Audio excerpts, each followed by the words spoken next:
Xo'sh, bugungi kasalimiz mana bugun lichinni olib chiqdilar. Bugun tugadi lichinlari. Dori-darmonlarni uyda ichib yuradigan dori-darmonlarni yozdik. 2 dona dori yozdik. Nasib bo'lsa shu dorilarni ichib kundalik ratsionallarga, yeb icharlar ovqatlariga, parhez diyetalarga e'tibor qilib yursalar, hammasi zo'r bo'ladi. Bu kasalimizda nima bo'lgandi? Bu kasalimiz revmatoidni artrit kasalligi edi. Bo'g'imlarida kuchli og'riq bo'lgan edi. Bugun 18-da, 18-chisidan bu kishi 10 kun bo'ldi lichin olganlariga.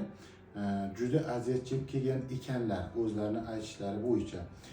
Batafsil o'zlaridan eshitamiz. Aka, sizdan nima bo'lgandi? Oyoqlarim anchadan buyon og'rib keladi. Ishlar bo'lgan, juda ham aziyat chekkanman.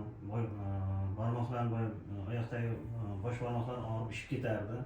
Istimam baland bo'lib, juda og'riqlar his qilib, juda qiyinchiliklarga kelgandim.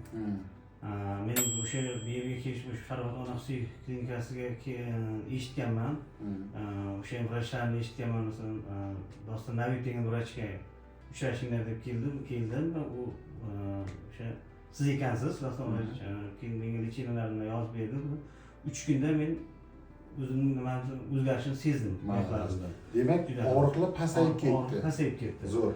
Fizioterapevt xodimlari ham yaxshi nima qilib, o'shandan olib nima qilgandan keyin mana sekin-sekin bilan o'z holimga qaytyapman. Zo'r. 1 yildan beri juda og'ir aziyat chekib kelayotgandim. Mana Allohga shukr, yaxshi bo'lib, sekin-sekin mana o'zgarishlar bo'lyapti. Yaxshi 2-3 kunda yaxshi bo'lib sezdim o'zgarishlarni. Jonajon bo'lsin, zo'r. Xo'p, bu kasalimizda qo'shimcha podagra kasalligi ham bor edi. Podagra kasalligi qanaqa kasallik? Bu kishida shikoyati bor edi. Ko'proq doktor, ko'proq go'shtli mahsulotlar yesam mazam qochib qoladi. Oyoqlarim og'riydi. Tuzli misol uchun salatlar yeganimda mazam qochib qolardi. Sразу sezildi-ku.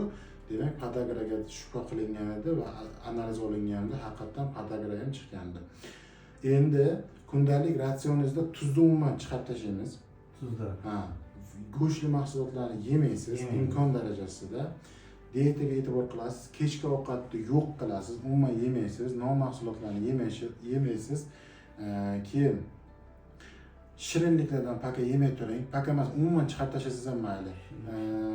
Kola, Fanta, Pepsi, energetiklarni chiqarib tashlang. Ertalab obed zo'r ovqatlaning, salatlarni yeng, lekin sho'r bo'lmasin.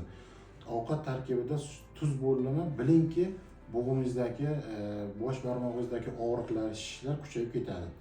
Sog' bo'ling, salomat bo'ling. Sizlarda ham agar shunaqa bo'g'im kasalliklari rivojlangan bo'lsa yoki tanishlaringizda, qo'shningiz va aka-uka kim bo'ladiganidan qat'iy nazar bizni xolisona xizmatimizdan ayamaymiz sizlar uchun. Pastdagi nomerlarga bemalol aloqaga chiqib, maslahat so'rash uchun ham bemalol telefon qilinglar. Sog' bo'linglar, salomat bo'linglar. Kasal bo'lmanglar. Bu nechta bo'lsa? Bu dumbadan qiladi.